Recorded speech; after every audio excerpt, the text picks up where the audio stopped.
Debí haberle hecho caso a la advertencia del viejo. No debía haber bajado a ese arroyo esa noche. Ella me vio, habló conmigo y me dejó ir. Pero 6 años después, todavía despierto ahogándome en mi propia cama. Ella no ha terminado conmigo. Comenta aquí abajo desde dónde estás viendo este video. Esto pasó en 2018, cuando andaba en una mala racha de la vida, aceptando cualquier chamba que apareciera para pagar las cuentas.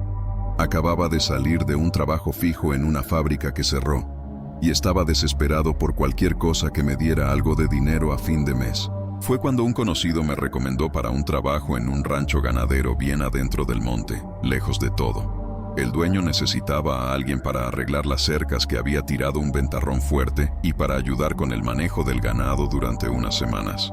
El pago no era gran cosa, pero incluía comida y un lugar para dormir, y eso ya era más de lo que tenía en ese momento. El rancho quedaba al final de un camino de terracería que parecía no tener fin, rodeado de cerros cubiertos de pastizal y unos tramos de monte cerrado. El lugar estaba aislado de una manera que nunca había experimentado antes. No había señal de celular, no había vecinos cerca, no había nada más que el silencio pesado del monte y el mugido ocasional del ganado. Dormía en un cuarto improvisado en la parte de atrás de la casa principal, un cuartito que usaban para guardar forraje, herramientas y unos costales de sal mineral. Había una cama angosta con un colchón delgado que se hundía en medio, una ventana pequeña que no cerraba bien, y un quinqué de petróleo porque la luz eléctrica del rancho era débil y se caía a cada rato. Los dueños eran una pareja de viejitos, don Eusebio y doña Refugio, que vivían prácticamente aislados ahí desde hacía décadas. Era gente buena, me trataban bien, pero hablaban poco. Pasaban el día cuidando las cosas de la casa y se iban a dormir temprano. Apenas el sol se metía detrás de los cerros, eso me dejaba solo en las noches, con un silencio tan grande que cualquier ruido parecía amplificado. Escuchaba el viento golpeando las tablas sueltas del gallerón, el crujir de la madera vieja de la casa, y allá a lo lejos, siempre presente, el sonido de agua corriendo. Había un arroyo que atravesaba la propiedad allá en el fondo, bajando del cerro y serpenteando por el monte antes de perderse en el lindero con el rancho vecino. Durante el día, el ruido del agua era solo un murmullo bajo, casi relajante, pero en la noche parecía crecer, ocupar todo el espacio, como si el arroyo hubiera cobrado vida propia cuando el sol desaparecía. Los primeros días, me extrañó toda esa soledad, pero me fui acostumbrando. Trabajaba todo el día bajo el sol, arreglando postes, reforzando alambre, ayudando a vacunar el ganado. En la noche, caía en la cama exhausto, dormía rápido y profundo. Pero hubo una cena, al final de la primera semana, que cambió todo. Estaba comiendo un guisado que doña Refugio había hecho, sentado en la mesa de la cocina con la pareja. La conversación era poca, como siempre, hasta que don Eusebio me miró por encima del plato y habló de manera casual, como quien comenta sobre el clima. «No bajas al arroyo después de que oscurece, ¿verdad?». Dejé de masticar y lo miré sin entender bien. «No, señor». «¿Por qué?». Intercambió una mirada rápida con su esposa antes de responder. «Mejor no bajes. El camino es peligroso en la oscuridad. Hay víbora, hay hoyos, y el agua se pone traicionera en la noche». Pensé que era solo eso, preocupación de viejo por mi seguridad. Agradecí la advertencia y volví a comer. Pero noté que doña Refugio se había puesto tensa, moviendo la comida en el plato sin llevarse nada a la boca. Fue hasta el día siguiente, mientras trabajaba en el potrero con un peón llamado Jacinto, que la historia empezó a tener más sentido. Jacinto tenía como 40 años, la piel curtida de sol y las manos callosas de toda una vida en el campo. Trabajaba en los ranchos de la región, conocía a todo mundo, sabía de todas las historias. Mientras estirábamos un alambre nuevo, comentó sin quitar los ojos del trabajo. «El viejo te advirtió sobre el arroyo, ¿no?». «Sí, dijo que es peligroso en la noche». Jacinto soltó una risa seca. «Peligroso es poco. Hay gente que bajó ahí y no volvió como era. Hay gente que no volvió, punto». Dejé de jalar el alambre y lo miré. ¿Cómo que no volvió? Clavó el pie en la estaca y se enderezó, limpiándose el sudor de la frente con la manga de la camisa. Hace tiempo que la gente de la región sabe que hay algo raro con ese arroyo. principalmente en la parte que pasa aquí por el rancho de Don Eusebio, donde el agua se pone más honda y forma unos pozos.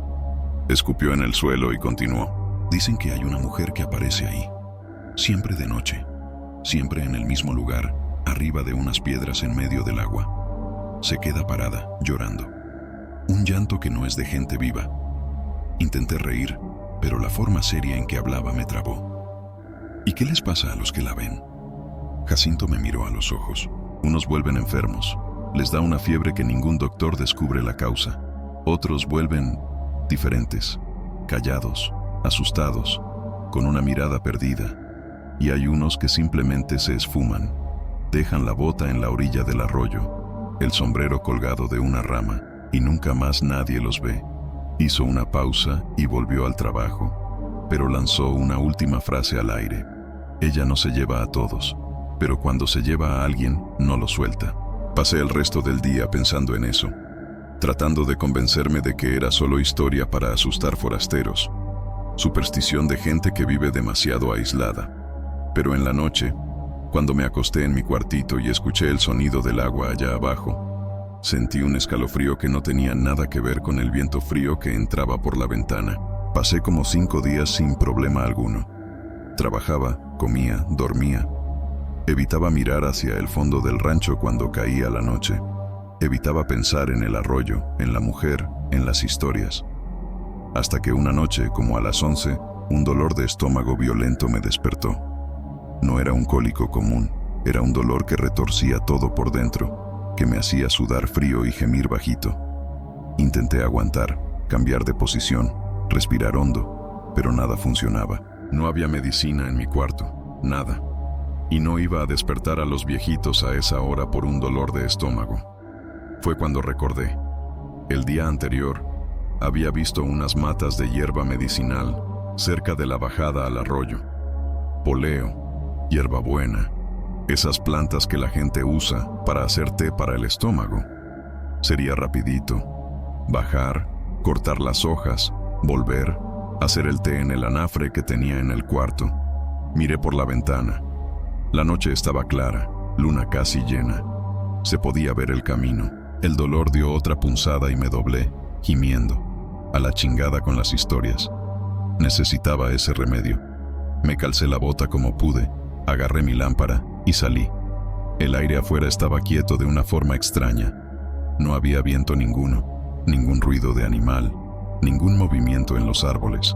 Solo ese silencio pesado y el sonido del agua allá abajo, que parecía más fuerte que nunca. Prendí la lámpara y empecé a bajar el camino de tierra que llevaba al arroyo. Durante el día, era una vereda tranquila, ancha, con zacate a los lados. Pero en la noche, todo parecía diferente. La vereda parecía más angosta, el monte parecía más cerrado. Las sombras parecían moverse cuando la luz de la lámpara pasaba. Intenté no pensar en las historias de Jacinto. Intenté concentrarme solo en conseguir las hierbas y volver luego. Pero conforme bajaba, el sonido del agua se fue poniendo más fuerte, más presente, hasta que parecía que estaba dentro de mi cabeza. No era solo el ruido de agua corriendo. Había algo más.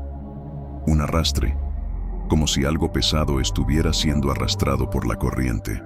Me detuve por un segundo, sosteniendo la lámpara con fuerza, sintiendo mi corazón acelerarse. Solo paranoia. Solo mi cabeza jugándome una mala pasada. Seguí bajando. La vereda hizo una curva y de repente estaba en la orilla. El arroyo se abría frente a mí, ancho, con el agua oscura reflejando la luna. Había unas piedras grandes en medio, formando unos pozos hondos donde el agua giraba despacio antes de seguir corriente abajo. Apunté la lámpara hacia la orilla, buscando las hierbas. Encontré unas matas de poleo creciendo cerca de una raíz gruesa que entraba al agua. Me agaché y empecé a arrancar las hojas, rápido, queriendo salir de ahí lo más pronto posible. Fue cuando la lámpara iluminó algo que no era planta. Un zapato de niño, de esos de plástico barato, atorado entre 2 piedras en la orilla del agua. Estaba viejo, descolorido, pero se notaba que era demasiado pequeño para ser de adulto. Me quedé mirando eso por unos segundos, sintiendo un frío subir por mi espalda. Ningún niño jugaba ahí, estaba seguro. No había vecinos cerca, No había nadie viviendo en los alrededores además de los viejitos. Agarré las hojas que necesitaba con las manos temblando y me levanté, listo para subir de vuelta. Pero fue en ese exacto momento que escuché un llanto, bajo, cansado, sufrido, viniendo del medio del arroyo. Todo mi cuerpo se congeló. No quería mirar. Todo en mí gritaba que diera la vuelta y corriera, pero mis ojos desobedecieron. Giré la cabeza despacio y apunté la lámpara hacia el medio del agua, y la vi. Había una mujer parada arriba de una de las piedras grandes, justo en medio de la corriente. Estaba de espaldas a mí, o tal vez de lado. Era difícil decir porque su cabello era muy largo, cayendo como una cortina oscura sobre los hombros y la espalda, cubriendo todo. Pero lo que me hizo olvidar respirar fue el vestido. Usaba un vestido blanco, largo hasta los pies, y estaba completamente seco. Seco y limpio, aunque estaba parada en medio del agua que golpeaba con fuerza las piedras alrededor. La tela se movía levemente, pero no era con el viento. No había viento. Era un movimiento propio, como si el vestido tuviera vida. Apunté la lámpara directo hacia ella, tratando de ver el rostro, tratando de entender lo que estaba viendo, pero la luz no reflejaba bien. Era como si la oscuridad a su alrededor se tragara la claridad, no dejando que nada atravesara. El llanto continuaba, constante, desesperado. Di un paso hacia atrás y mi pie resbaló en el lodo. Casi me caigo, haciendo un ruido que resonó en el silencio. En ese instante, el llanto se detuvo. Ella no volteó el cuerpo, solo inclinó la cabeza hacia un lado, despacio, como si estuviera escuchando algo, y entonces habló. La voz no era fuerte, no era un grito, era un susurro que llenaba todo el espacio, que entraba por los oídos y se quedaba ahí, vibrando dentro del cráneo. ¿Por qué viniste? No era una pregunta, era una acusación. Intenté responder, intenté decir algo, cualquier cosa, pero mi garganta estaba cerrada. No salía aire, no salía sonido. La cabeza inclinó más, casi en un ángulo imposible. No debiste bajar. El vestido empezó a moverse más rápido, agitándose aunque no había viento, las mangas largas flotando como si estuvieran debajo del agua. Y entonces, muy despacio, ella empezó a girarse. No me quedé para ver el rostro. Algo en mí se rompió y mi cuerpo reaccionó antes que mi mente. Dejé caer la lámpara, giré y corrí. Corrí monte arriba, tropezando con raíces, rasgándome con ramas, sin mirar atrás, sin pensar en nada más que en alejarme de ahí. Escuchaba el agua. El agua estaba en todas partes, el sonido creciendo, creciendo, como si el arroyo entero estuviera subiendo detrás de mí, persiguiéndome. Y escuchaba la voz, siguiéndome. No puedes huir. Llegué al cuarto jadeando, con el pecho ardiendo, las manos cortadas, el corazón queriendo salirse. Me encerré, empujé la cama contra la puerta, apagué el quinqué. Me quedé sentado en la oscuridad, temblando, escuchando. Pero afuera solo había silencio. Ni viento, ni animales, ni agua. Nada. Pasé el resto de la noche despierto, sentado contra la pared, esperando que algo pasara. Pero nada pasó. Cuando el sol salió, salí del cuarto y fui directo con don Eusebio. Lo encontré en el corral, dándole de comer a los caballos. Necesito irme hoy, dije. Él me miró por un largo momento, sin sorpresa, sin preguntas. ¿Bajaste al arroyo anoche? No respondí. No necesitaba. Él suspiró hondo, como si ya supiera lo que había pasado. ¿Ella habló contigo? Asentí. Don Eusebio se quedó callado, mirando hacia el fondo del rancho, hacia donde el arroyo corría invisible entre el monte. Entonces ya es tarde, dijo en voz baja. Ella no deja ir a los que escuchan su voz. ¿Qué quiere decir con eso? Ella te soltó hoy, te dejó volver, pero no terminó contigo. Hizo una pausa. Nunca termina de una sola vez. Ella lleva a los que ya traen el río por dentro. No entendí lo que quiso decir, y no me quedé para averiguarlo. Recogí mis cosas, recibí el pago de la semana, y me fui del rancho esa misma mañana. Conduje por horas, alejándome lo más posible de ese lugar, de ese arroyo, de esa mujer, y durante meses no pasó nada. Volví a la ciudad, conseguí otro trabajo, empecé a dormir bien de nuevo. Me convencí de que había sido solo el miedo, la imaginación, las historias metiéndose en mi cabeza, hasta que una noche, 6 meses después, desperté ahogándome. No era una sensación, era real. Había agua en mi boca, en mi nariz, en mis pulmones. Agua fría, con sabor a lodo, a cosa podrida. Me senté de golpe en la cama, tosiendo, escupiendo, tratando de sacar el agua que no debería estar ahí. Tosí por minutos, doblado sobre mis rodillas, jadeando, hasta que por fin pude respirar de nuevo. Cuando me calmé, miré el cuarto. Todo estaba seco. La cama, el piso, las paredes. No había agua en ningún lado, pero mi almohada estaba empapada, completamente empapada, como si alguien la hubiera metido en una cubeta y la hubiera dejado ahí, goteando. Toqué la tela. Estaba fría y olía a lodo, a arroyo, a cosa muerta en el fondo del agua. Me levanté temblando, prendí todas las luces del cuarto, revisé cada rincón, nada, pero cuando volví a la cama, lo vi. Huellas de pies descalzos, húmedas, lodosas.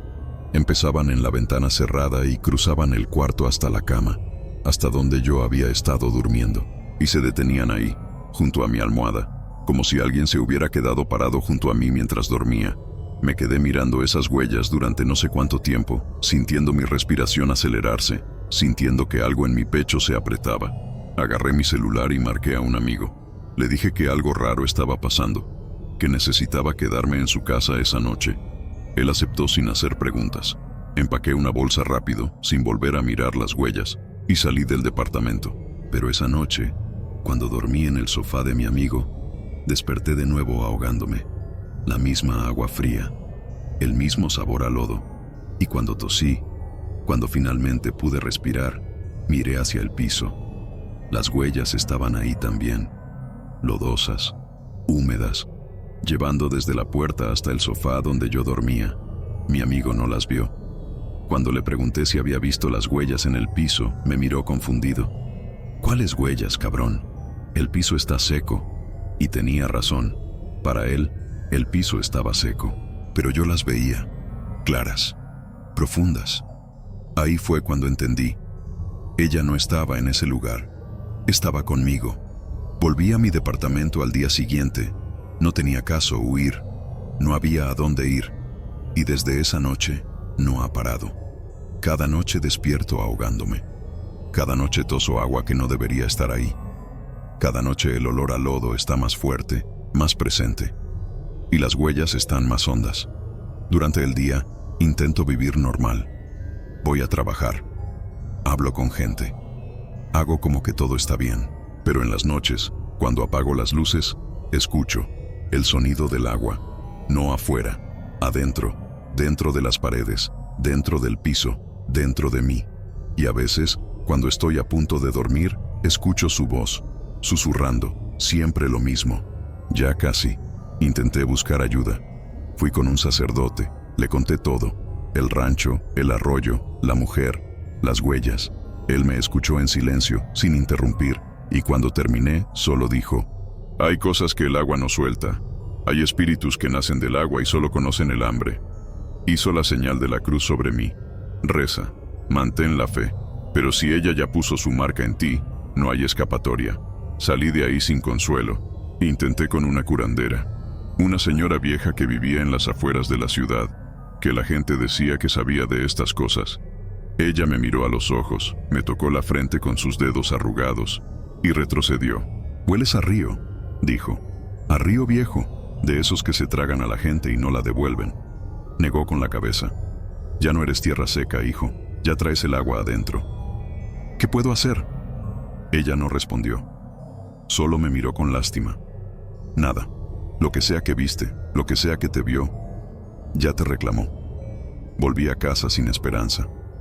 Y esa noche, cuando desperté ahogándome de nuevo, algo cambió.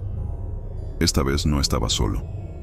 Cuando tosí el agua, cuando abrí los ojos, la vi. Parada en la esquina de mi cuarto, el vestido blanco goteando agua oscura en el piso. el cabello largo cubriendo el rostro completamente. No se movió, no habló, solo estaba ahí, mirándome. Grité. Me levanté de un salto, prendí la luz, y ella ya no estaba. Pero las huellas sí, más hondas que nunca, lodosas, profundas, y esta vez no solo estaban en el piso, estaban en las paredes también, subiendo, trepando, como si ella hubiera caminado por las paredes mientras yo dormía. No volví a apagar las luces, pero no importó, porque a la noche siguiente desperté ahogándome de nuevo. Y esta vez, cuando abrí los ojos, ella estaba más cerca, parada a los pies de la cama, el agua goteando de su vestido, el cabello cayendo como una cortina negra. Y entonces escuché la voz, no dentro de mi cabeza esta vez, real, viniendo de algún lugar del cuarto. Ya no eres tierra seca. Prendí todas las luces del departamento y no pude quedarme solo en el cuarto. Pasé el resto de la noche sentado en la sala, con las luces prendidas, tomando café, tratando de mantenerme despierto. Las huellas se secaron con el tiempo, pero el olor a lodo continuó, impregnado en el cuarto, en la almohada, en mi ropa. No volví a dormir en ese cuarto. Conseguí un colchón en la sala y empecé a dormir ahí, con las luces prendidas. Pero no sirvió de nada, porque la noche siguiente, cuando desperté ahogándome, las huellas estaban ahí de nuevo, en el piso de la sala, llevando desde la puerta del departamento hasta el colchón donde dormía, y deteniéndose a mi lado. No aguanto más. Estoy escribiendo esto porque necesito que alguien sepa. Necesito que alguien entienda lo que me está pasando. Ella está viniendo. Cada noche, las huellas están más hondas, más mojadas, como si ella se estuviera volviendo más sólida, más presente, más real. Y hoy en la mañana, cuando desperté, había algo más. Además de las huellas, había hebras de cabello, largas, oscuras, mojadas, esparcidas por el piso alrededor de mi colchón, como si ella se hubiera inclinado sobre mí mientras dormía, como si se hubiera quedado ahí, observándome, el cabello cayendo sobre mi cara. Ya no sé qué hacer. Pensé en volver a ese rancho. Pensé en bajar al arroyo de nuevo y tratar de hablar con ella, preguntarle qué quiere, rogarle que me deje en paz. Pero sé que si hago eso, no vuelvo, porque ahora entiendo. Don Eusebio dijo que ella se lleva a los que ya traen el río por dentro, y creo que durante estos 6 años, ella fue llenando mis pulmones, despacio, noche tras noche, transformando la tierra seca en lodo, transformando aire en agua, preparándome. Anoche no pude dormir. Me quedé sentado en el sofá con todas las luces prendidas, mirando hacia la puerta, esperando. Y como a las 3 de la mañana, escuché la perilla girando, despacio, probando. Había cerrado la puerta con llave, había puesto la cadena, hasta había empujado una silla contra ella, pero la perilla siguió girando. Y entonces, por debajo de la puerta, empezó a escurrir agua. No era una fuga, no era agua limpia de tubería, era agua oscura, lodosa, con olor a lodo y a cosa podrida. El agua empezó a entrar, formando un charco que crecía demasiado rápido, esparciéndose por el piso de la sala, subiendo, llenando. Salté del sofá y corrí al cuarto, cerrando la puerta detrás de mí. Pero el agua pasó por debajo, siguió entrando, subiendo por mis tobillos, por mis rodillas. Y fue cuando escuché la voz. Esta vez no era un susurro. Era clara, cercana, como si ella estuviera del otro lado de la puerta. Es la hora. La puerta del cuarto empezó a abrirse, despacio. Me tiré hacia atrás, cayendo en la cama, viendo el agua seguir subiendo, viendo la puerta abriéndose centímetro a centímetro. Y entonces la vi, parada en el umbral de la puerta. El vestido blanco empapado ahora, goteando agua oscura en el piso. El cabello cubriendo el rostro completamente. Los brazos largos y pálidos caídos a los lados del cuerpo. Dio un paso adentro del cuarto. El agua subió hasta mi cintura. Otro paso, hasta mi pecho. Estaba justo frente a mí ahora. Levantó las manos despacio, los dedos largos y fríos, y tocó mi cara. El toque era helado, mojado, como carne que estuvo demasiado tiempo sumergida. Y entonces habló, con la voz saliendo de algún lugar que no era la boca. Ya perteneces al agua. El agua llenó mi boca, mi nariz, mis pulmones. Intenté gritar, forcejear, pero no podía moverme. Y cuando todo empezó a oscurecer, cuando sentí que iba a morir ahí, ahogado en mi propia cama, desperté. De verdad esta vez. Era de mañana. Sol entrando por la ventana. Departamento seco, sin agua, sin huellas, sin ella. Pero mi almohada estaba empapada de nuevo, y cuando me miré en el espejo del baño, lo vi. Mis labios estaban azulados, como de alguien que estuvo demasiado tiempo en agua fría. Y cuando tosí, salió agua. Agua oscura, con sabor a lodo. Sé lo que está pasando. Ella me está ahogando poco a poco, llenando mis pulmones noche tras noche, transformándome en parte de ella, en parte del arroyo. Y cuando termine, cuando no quede más aire dentro de mí, voy a pertenecerle completamente. No sé cuánto tiempo me queda. Tal vez algunos días, tal vez algunas horas. Pero estoy escribiendo esto para que alguien sepa. Si estás leyendo, si algún día pasas por un rancho aislado en el monte, si escuchas historias sobre un arroyo embrujado, sobre una mujer de blanco que se queda en las piedras llorando, no bajes. No importa el motivo, no importa el dolor, la curiosidad, la desesperación. No bajes. Porque si ella te ve, si te habla, no importa si te deja ir, vas a llevártela contigo, y ella nunca te va a soltar. Lo siento ahora mientras escribo, el agua subiendo dentro de mí, fría, oscura, constante, y cuando miro hacia la esquina del cuarto, la veo, está aquí, parada, esperando, el vestido goteando en el piso seco, siempre esperando, y sé que esta será mi última noche de aire. Mañana, despierto debajo del agua, o no despierto más. Si llegaste hasta aquí, suscríbete al canal, deja tu like, comenta qué te pareció la historia. Hasta la próxima.